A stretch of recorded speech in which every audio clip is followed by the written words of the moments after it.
this is an outline for our meeting. This is the first hour of the meeting, and then the second hour of the meeting is business. And in Quaker meeting, we sometimes say that if we have a huge amount of business to do, that we recommend worshiping for a longer period of time because it supports the getting the business done. This is really to focus on connecting with each other, reflecting, connecting with the spirit, doing some storytelling before one begins the business of the group. And this is sort of a really important and core part of what we're up to. So you read the group covenant aloud. You spend some time in centering worship, and that can be open worship, or it can be some kind of program worship. Somebody can prepare something, prepare a message or something for people to do together. You do individual check-ins. This is really important, where people can just share where they are spiritually, personally, what's on their hearts as they enter the space. Really an important practice.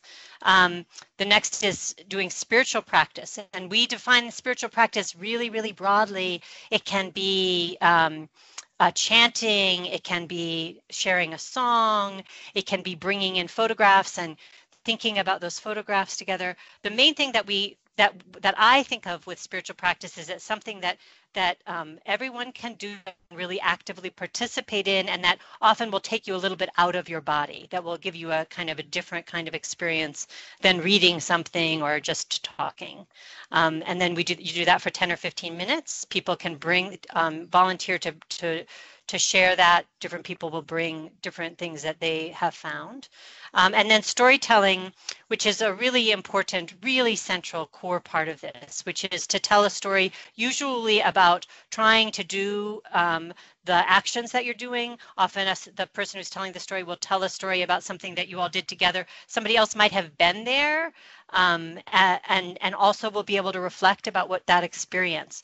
But this is a time to share something vulnerable about trying to do this together. And often the storyteller will prepare something and say this and then offer it to the group.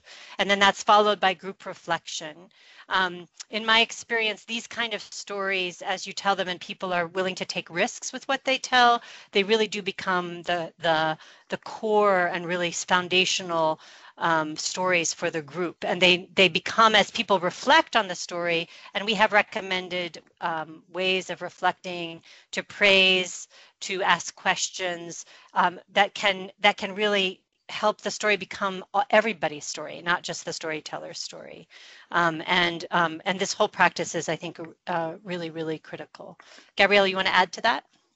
Yeah, I just want to say that particularly in these times when there is a sense of urgency to get work done and to react to and make change in what's happening in the world on so many issues, there can be a sense of feeling like we need to skip some of the spiritual component and allow more time for business. But I just want to reiterate what Lucy said, and that actually what we have found is when we have the worship in there, where actually the business meetings are much more effective because we are grounded. And if there is lots of work to be done, as she said, sometimes even allowing more time for the spiritual practice. And what we found is that taking the time to ground ourselves in the covenant and the center worshiping and the check-in and the spiritual practice then really allows folks to be connected, both in an interpersonal and in a spiritual, and what are our goals of working together. And it allows the business meeting to flow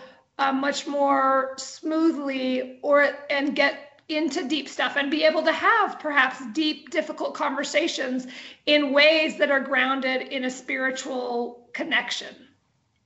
Yeah, and Viv Hawkins, who has used this model a lot in a group, a racial healing and wholeness group at Central Philadelphia Monthly Meeting, tells a story about one time coming to a meeting and they had so much business, and they talked for a little bit about, let's just get to the business, we have so much to do.